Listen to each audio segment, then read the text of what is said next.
6명의 제주꾼. 옛날 간악하기 이를 데 없는 마법사 여왕이 있었습니다. 이 여왕의 가장 큰 간신거리는 어떻게 해서든 사람을 깨어 죽이는 일이었습니다. 그런데 여왕에게는 세상에서 제일 아름다운 딸이 있었습니다. 못된 여왕은 공주를 신부로 맞이하려는 사람이 나타날 때마다 어려운 문제를 냈습니다. 공주를 아내로 맞이하려면 먼저 내가 내는 문제를 풀어야 해요. 문제를 풀면 공주를 당신의 아내로 주겠지만 만약 풀지 못하면 당신의 목숨은 내 것이요.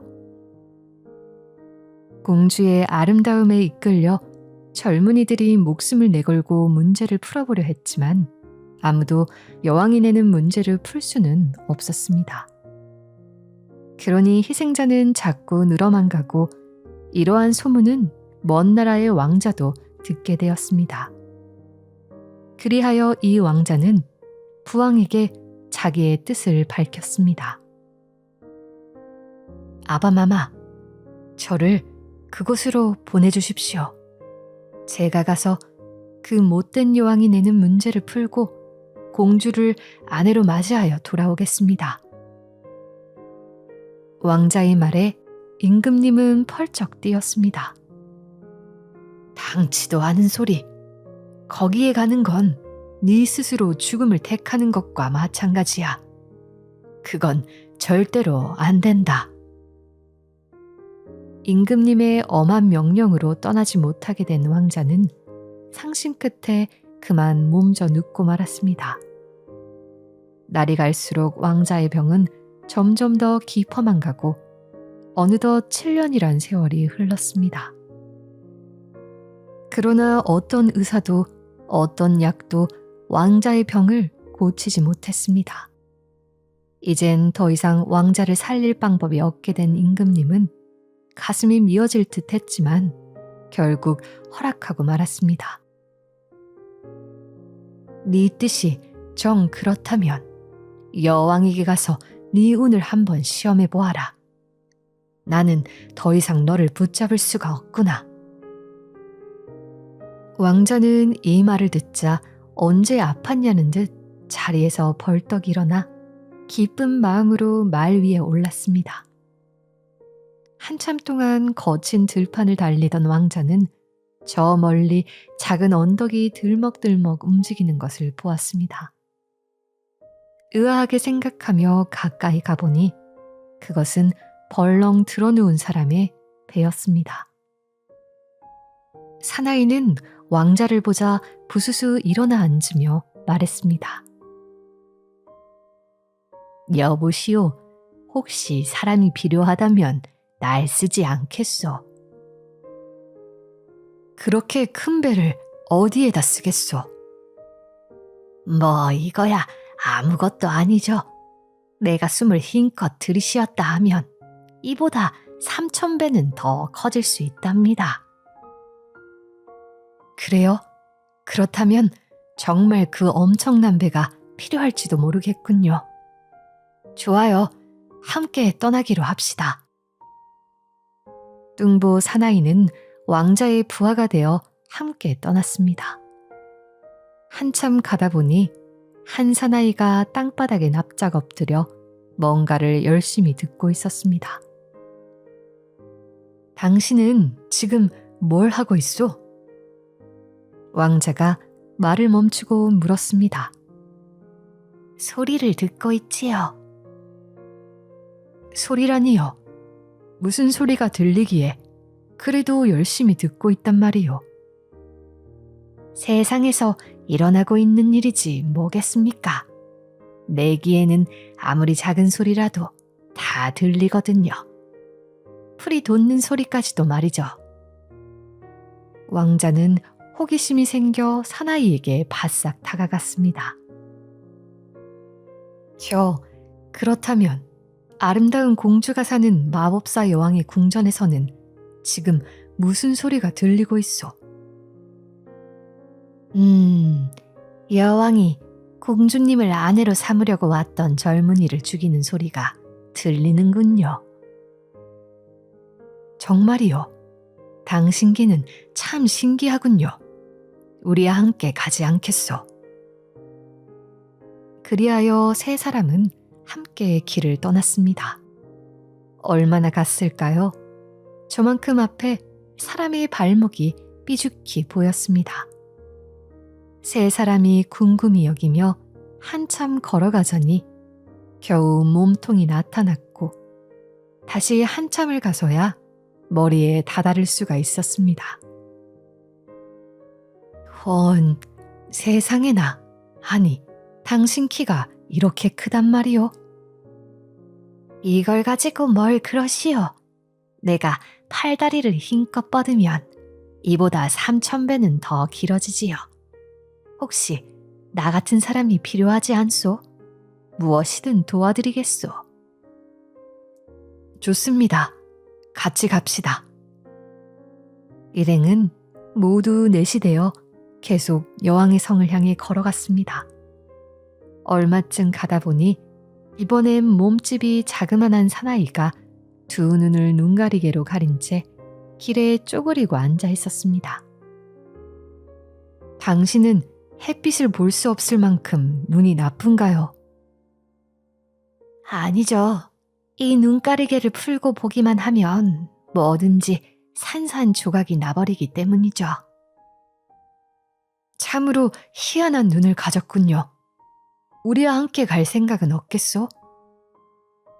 사나이는 캐이 승낙하고 일행을 따라 나섰습니다.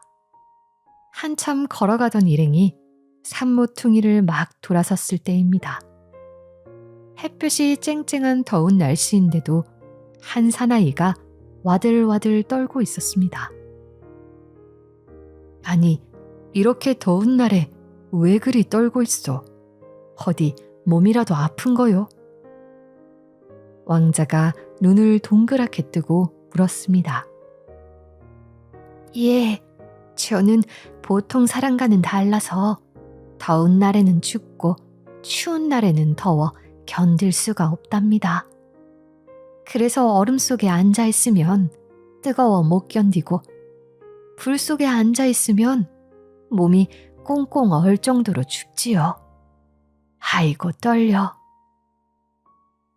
별의 별 사람을 다 만나는구나. 이것 보시오.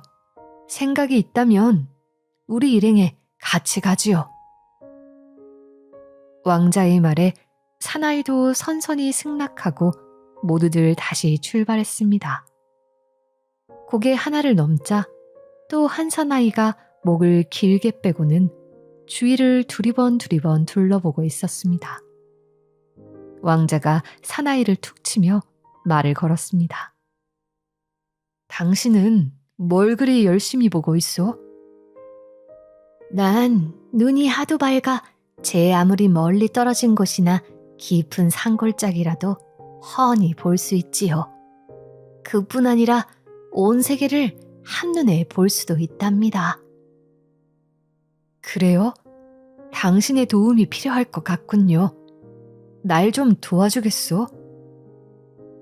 그러지요. 심심하던 차에 잘 되었군요. 그리하여 일행은 모두 7명이 되었습니다. 왕자는 이들을 부하로 삼아 거느리고 마침내 여왕의 궁전에 다다랐습니다. 왕자는 자기의 신분을 밝히지 않고 마법사 여왕 앞으로 나아갔습니다. 공주님을 아내로 맞이하고자 왔습니다. 무엇이든 시키는 대로 하겠습니다. 못된 여왕은 또 한 젊은이가 걸려든 것을 몹시 기뻐하며 싸늘하게 말했습니다. 3가지 문제를 내겠다. 그중 하나라도 못 풀 땐 네 목숨은 끝장이다. 우선 첫 번째 문제는 내가 며칠 전 홍해에 빠뜨린 반지를 찾아오는 일이다. 왕자는 근심에 쌓여 부하들이 기다리고 있는 곳으로 돌아왔습니다. 첫 번째 문제부터 만만하지 않구나. 홍해에 빠뜨린 여왕의 반지를 찾아오라니. 내가 그걸 무슨 수로 찾는단 말이냐. 그러자 눈 좋은 사나이가 말했습니다. 걱정 마세요. 어디에 떨어져 있는지 제가 한번 살펴보겠습니다. 그러고는 바닷속을 열심히 들여다보더니 외쳤습니다. 저기 저음이 뾰족한 바위 위에 걸려 있군요. 그러자 옆에 서 있던 키다리 사나이가 말했습니다. 내가 볼 수만 있다면 금방 주워올 수 있을 텐데. 이 말에 뚱보 사나이가 앞으로 나섰습니다. 그까짓 일이라면 문제없지. 그러더니 넙죽 엎드려 바닷물을 쭉쭉 들이켜기 시작했습니다. 바닷물은 마치 폭포가 거꾸로 올라가듯 뚱보 사나이의 뱃속으로 기세 좋게 빨려 들어갔습니다. 바닷물이 순식간에 없어져 버려 바닷속은 넓은 들판처럼 환해졌습니다. 뒤이어 키다리 사나이가 팔을 쭉 뻗어 반지를 집어 올렸습니다. 반지를 받아든 왕자는 뛸 듯이 기뻐하며 단숨에 여왕에게로 달려갔습니다. 여왕은 깜짝 놀랐지만 겉으로는 태연하였습니다. 그래, 이 반지가 틀림없구나. 그럼 두 번째 문제를 내겠다. 궁전 앞 풀밭에 가면 살찐 소 300마리가 있다. 그것들을 털 하나 남기지 말고 몽땅 먹어치워야 한다. 또 움막에 가면 포도주 300통이 있으니 그것도 재다 마셔야 한다. 만약 새털 하나 포도주 한 방울이라도 남긴다면 넌 살아남지 못할 것이다. 손님을 불러오면 안 됩니까? 모처럼 먹는 푸짐한 음식도 함께 먹을 친구가 없으면 맛이 없거든요. 그러자 여왕은 심술궂게 웃었습니다. 친구가 필요하다면 딱 한 사람은 불러도 좋다. 그러나 꼭 한 사람뿐이야. 알겠지? 왕자는 부하들에게 돌아와 뚱보 사나이를 불렀습니다. 오늘은 내 손님이 되어 자네 마음껏 먹어주게나. 뚱보 사나이는 얼른 풀밭으로 나가 한껏 배를 부풀렸습니다. 그러고는 눈 깜짝할 사이에 300마리나 되는 소를 털 하나 안 남기고 죄다 먹어치웠습니다. 아니, 겨우 요것뿐인가요?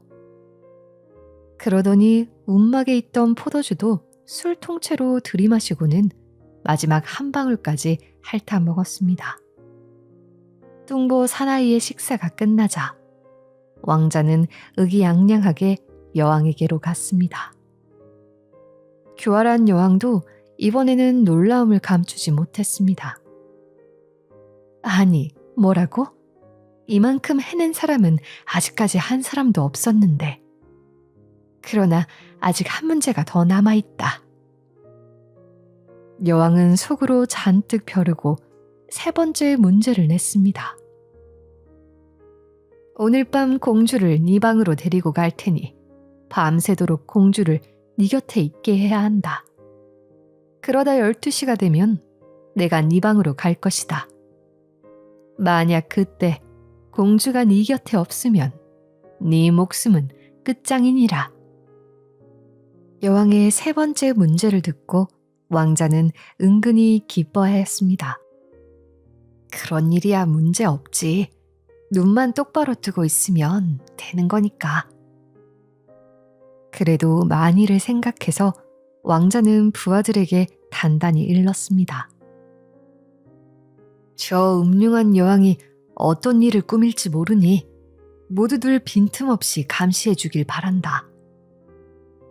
이윽고 밤이 되자 약속한 대로 여왕은 공주를 왕자의 방에 들여보내 주었습니다. 그러자 키다리 사나이가 몸을 길게 늘여 두 사람을 휘감고 뚱보 사나이는 문 앞에 바위처럼 버티고 앉았습니다.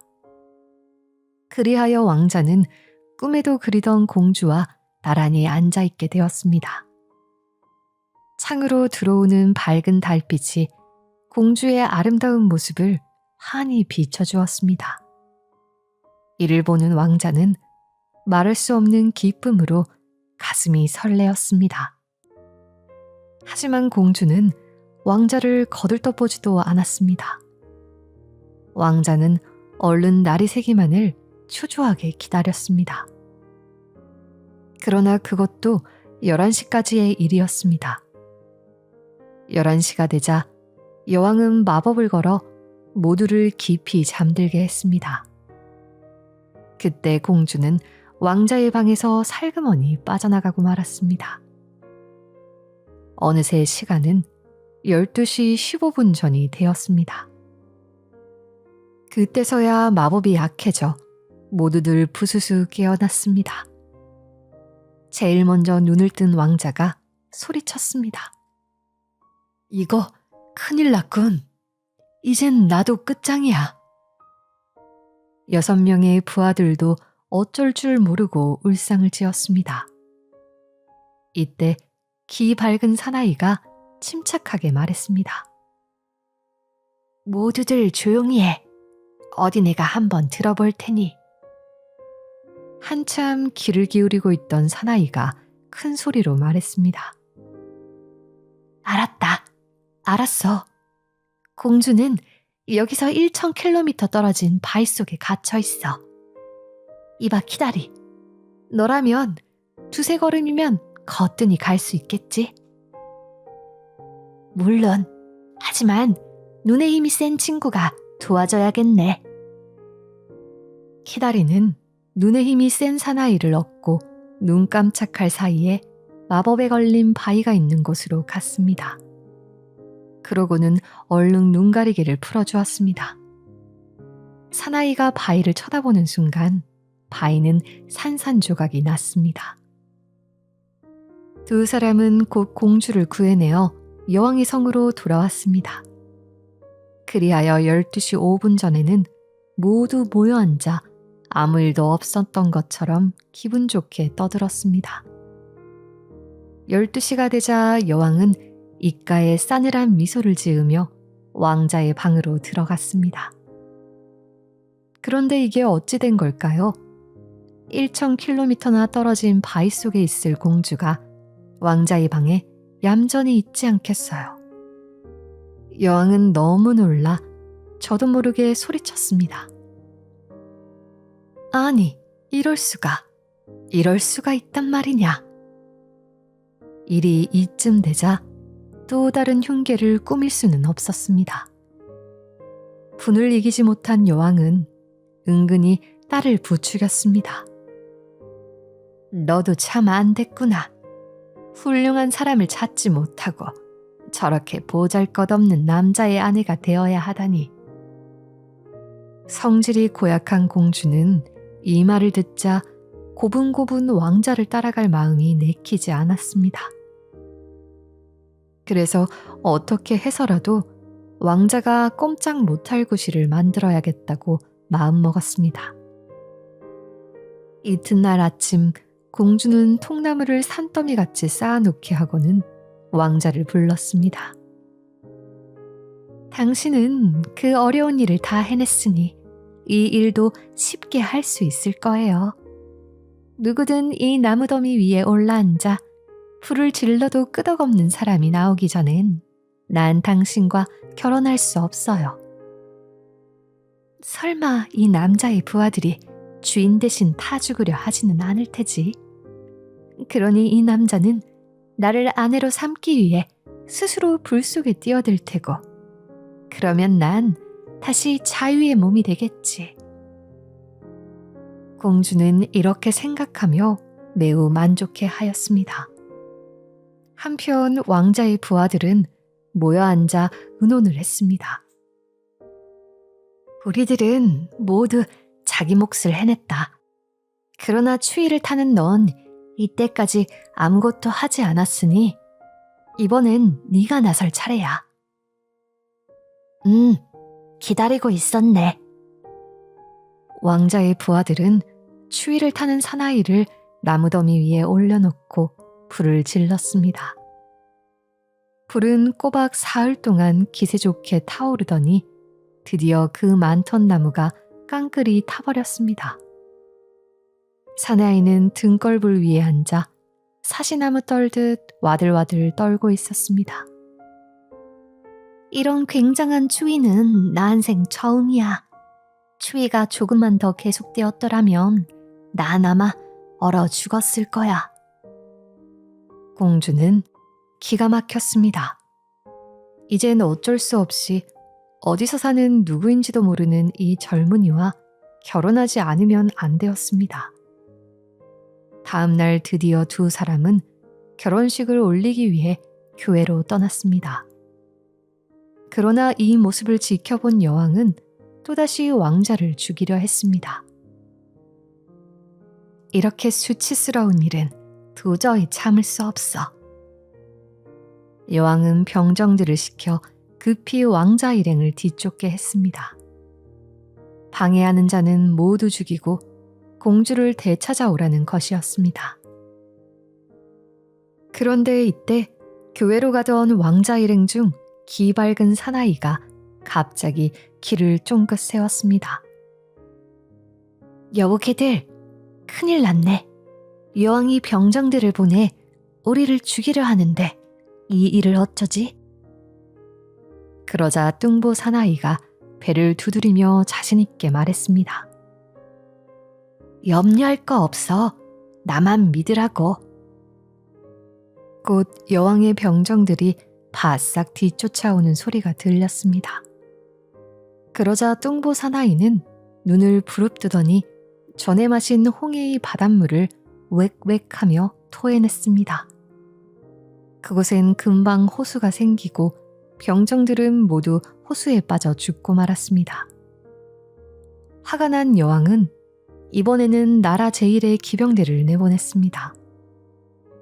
그러나 기 밝은 사나이가 말바꿈 소리와 무기 소리를 이내 알아듣고는 재빨리 눈에 힘이 센 사나이의 눈가리개를 풀어주었습니다.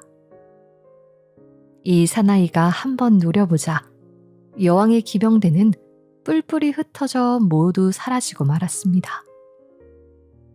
그리하여 왕자와 공주는 무사히 교회에 도착하여 부하들의 축복을 받으며 결혼식을 올렸습니다.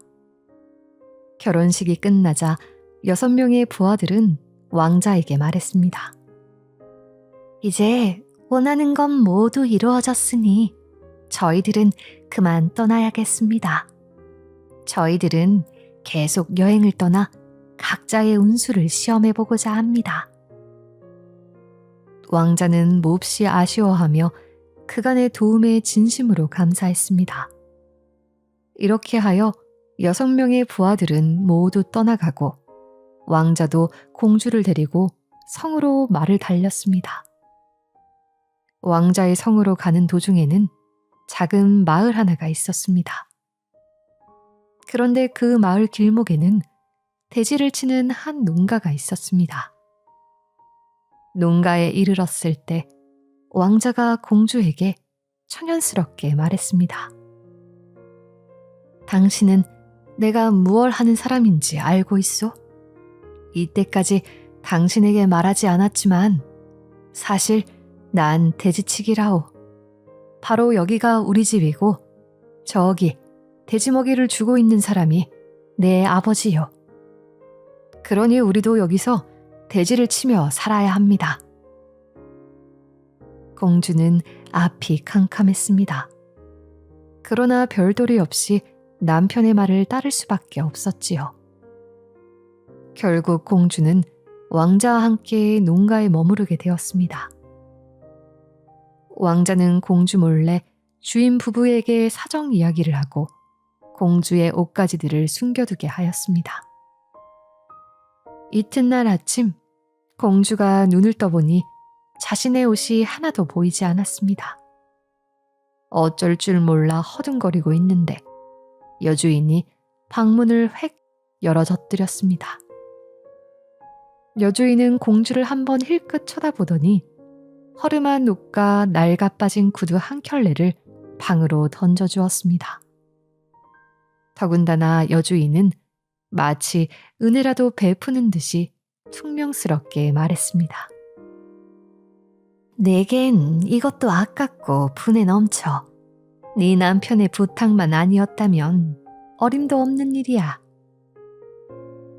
공주는 자신의 처량한 신세에 서름이 복받쳤지만 이젠 어쩔 수 없었습니다. 이런 고생을 하는 것도 다 내가 너무 잘난 체 했기 때문이야. 공주는 스스로 뉘우치며 열심히 일했습니다. 공주가 이 집에 온 지도 어느새 일주일이 지났습니다. 공주는 잠시도 쉬지 않고 부지런히 일했습니다. 그러다 보니 몸은 지칠 대로 지쳤습니다. 그러던 어느 날 낯선 두 남자가 공주를 찾아와 넌지시 물었습니다. 당신 남편이 어떤 사람인지 알고 계십니까? 예, 제 남편은 돼지 기르는 사람이지요. 조금 전에 무엇을 사러 가셨는데 왜 그러시죠? 공주의 대답에 모두들 껄껄 웃더니 그중 나이 많은 한 사람이 말했습니다. 자, 저희와 함께 당신 남편이 있는 곳으로 가시지요. 그들은 공주를 훌륭한 마차에 태워 궁전으로 갔습니다. 아무 영문도 모르고 궁전으로 들어간 공주는 깜짝 놀랐습니다. 자기 남편과 똑같은 사람이 훌륭한 왕자 차림으로 서 있지 않겠습니까? 왕자는 웃으며 다가와 공주를 힘껏 껴안았습니다. 그러자 공주는 뒤로 주춤 물러섰습니다. 나는 당신 덕분에 호된 고생을 했어. 그러니 당신도 나를 위해 그만한 고생쯤은 할 수 있지 않겠소. 공주는 왕자의 이 말을 듣고서야 비로소 자기의 남편임을 믿을 수 있었습니다. 그리하여 왕자와 공주는 성대한 결혼식을 올리고 만백성의 축복을 받으며 오래오래 행복하게 살았답니다.